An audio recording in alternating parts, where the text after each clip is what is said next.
Doing a video on the motor mount for the Blitz RC sorceress. This is what it comes with. I don't know if you can see that really well. Let's see if I can zoom in, get it to focus. It basically just threads right into the wood.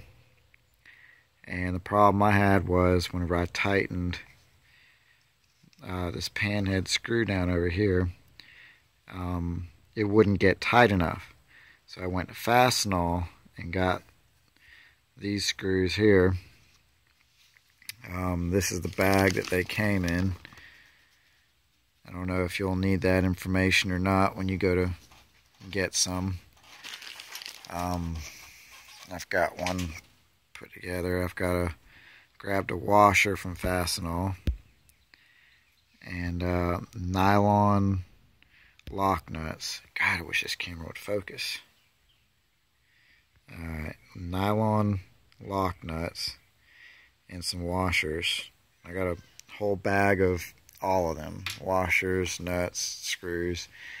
And so that's what I plan to tighten to clamp this aluminum motor mount bracket to this wooden motor mount here. Unfortunately, when it came loose, it caused one of the aluminum ears on the motor mount to snap off. So now I only have 3. But the way this motor is mounted, it has washers on 3 of the screws in between. Stupid camera won't focus. In between the aluminum bracket and the wooden bracket here. It'll have 3 of them. And what I did was I positioned it to where the ear it's broken off is going to be the one that does not have the washer. And it comes from the factory with 3 washers and 1 without a washer. So the blades will tilt slightly down and to the right. And that's to offset the torque of the motor when it's spinning. Let's say you're just gliding and you hit it full throttle. If it wasn't set like that, the plane might tip and roll a little bit. And with it set with that 1 washer missing and it points the nose this way, it offsets the torque of the motor so that it flies straight when you give it full throttle. Alright, I'll show you this whenever I'm done. Okay, this is what it looks like after I've got all the screws put down with the nylon lock washers on there. One of these I put 2 washers on it because of the fact that the other aluminum leg broke off. I wanted to make sure it had enough to force it kind of forward, and it's hard to see it, but this is the one that's got 2 in it.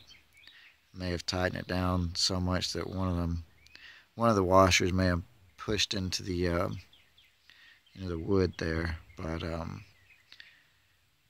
that's what it looks like when you've got that all done.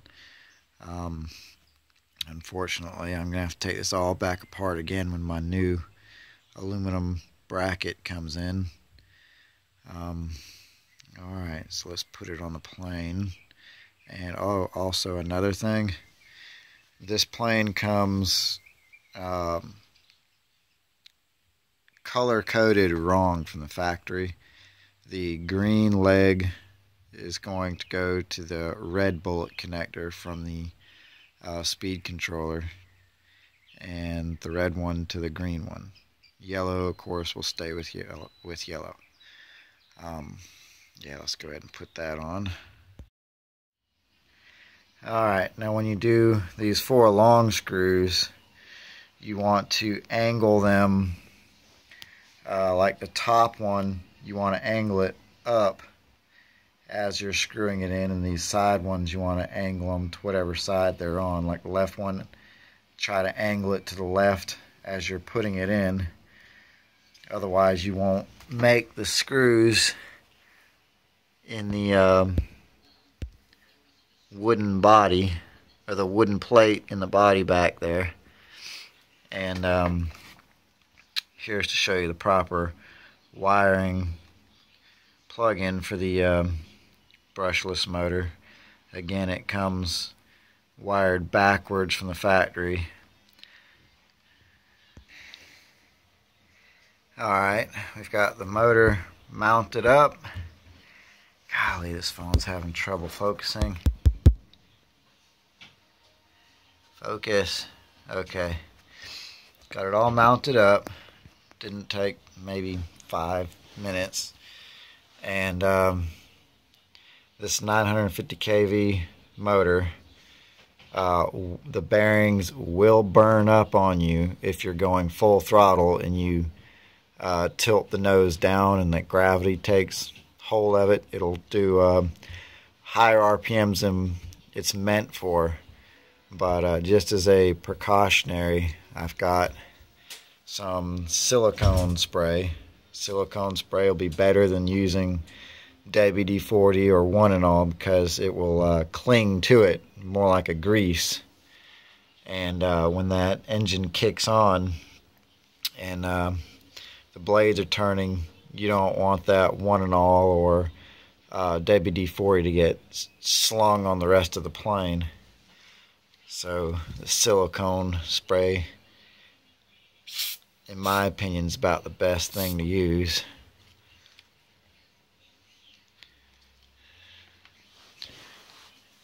And you just want to just put a little bit on there, even though I got a little bit more than I wanted to put on it.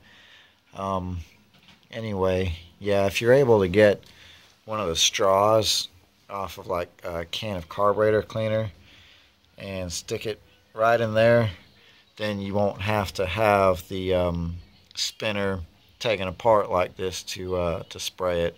Because with the cowl, plastic cowl over it, and the nose cone and the blades in the way, it would be difficult to spray it like I just did. So yeah, try to get a straw with it if you can. Alright, let me put everything back together on the nose, and we'll go put it in the air. Yeah. Let me know when you're about to hit it. Hold on. We're getting ready to fly the Blitz RC Sorceress. Breaking news, we had another thing go out. I've had this plane now for maybe a month and a half now. The motor burnt out, and while I was doing a video on upgrading the motor mount with nylon backed nuts to hold it on there better, after I got everything back together, I noticed that I didn't have any power to the motor, and it turned out to be that the speed controller that came with it had burned out from the last flight. I'm glad it didn't burn out in the air, but it should not have burned out that soon. I've got a 50 amp speed controller in here now from one of the gliders that I totaled out, so it seemed like it had plenty of power when I tested it in the house. I'll give you a little run through. So it seems like it's got more power than the other speed controller. At 50 amps it should. I'm running a 4-cell 2200 milliamp with a 20C discharge. That speed controller should be able to handle this. Alright.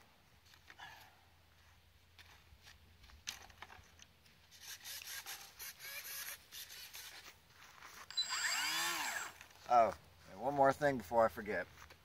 I was having trouble doing knife edges, so I went into my settings and I've got the rudder set at 150% throw. So hopefully I'll be able to do a knife edge and have it hold it this time.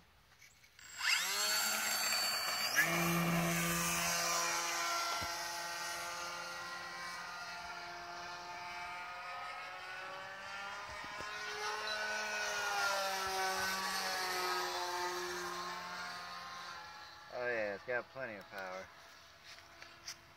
I think I've got a little bit too much up trim on that elevator.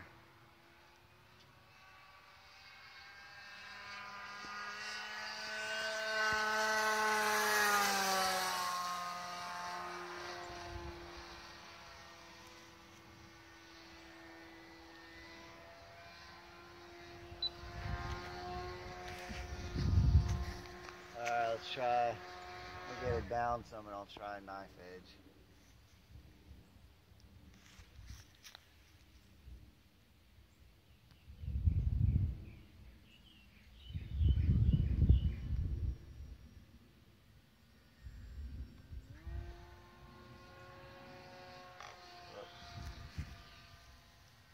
Still a little bit new on knife edge. There we go.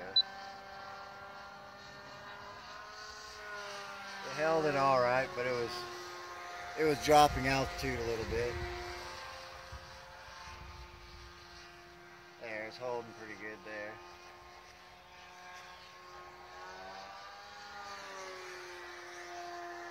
Flies inverted pretty good.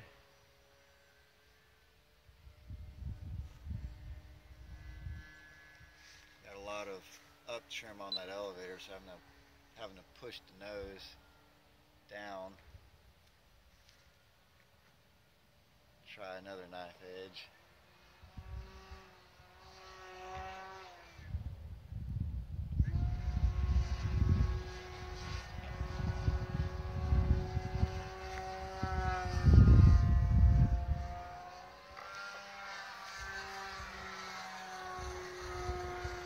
It's holding pretty good. Alright, let's do some more acrobatic stuff.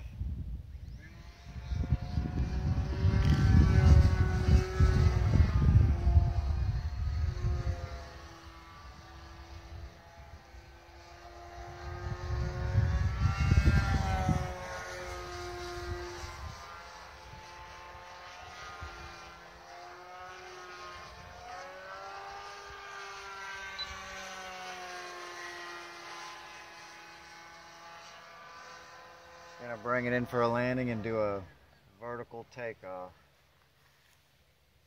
See if this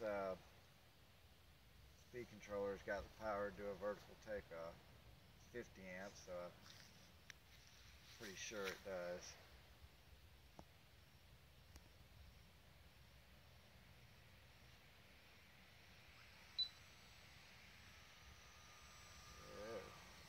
Now come back.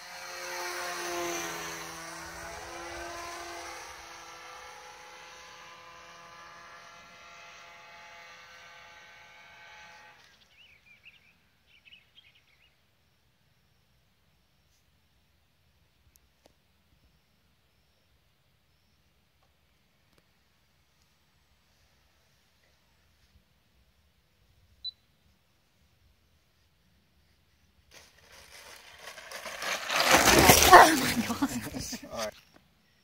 Alright, well, a slight crash. Landed and bumped my lovely wife's leg with the wing, not propeller. Propeller was off anyway. Thing is very floaty, and I haven't had much practice flying here lately. But anyway, so y'all say thanks to my wife for hanging in here, being my camera lady, even though I ran her over with a plane. Alright, vertical takeoff.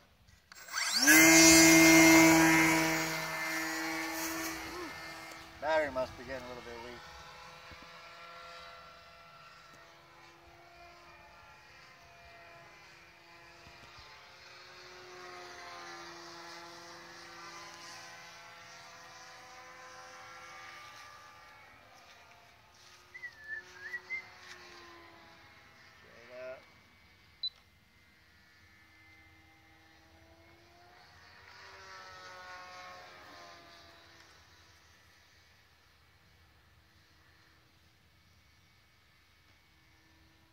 I'd love to see how fast this thing will be with that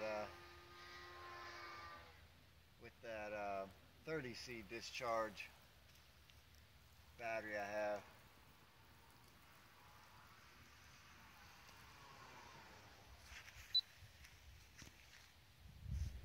Nice, easy, slow flyby.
can feel the extra weight in the nose with that 50 amp speed controller. I've got an extension cable set up on the bullet connectors because the plane I was using, I needed the extra space to go from the motor to the speed controller.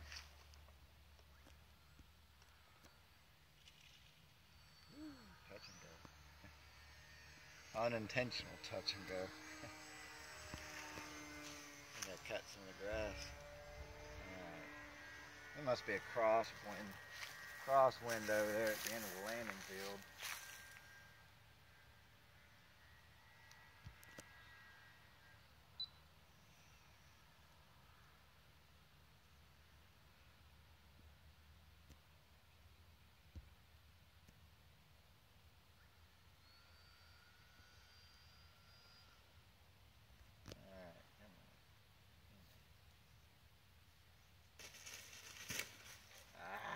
God, I gotta work on my landing. Okay, if you have ordered one of these planes, hopefully you won't be as rough on it as me today anyway. Check out some of the other videos I have here on Facebook or YouTube. One in particular about the landing gear and how to straighten that out. Hopefully you'll take care of that issue before you try to land it. If not, you'll be doing a lot of repair work. Remember to use a little bit of silicone spray on that motor, and hopefully your speed controller will not burn out on you as fast as mine did.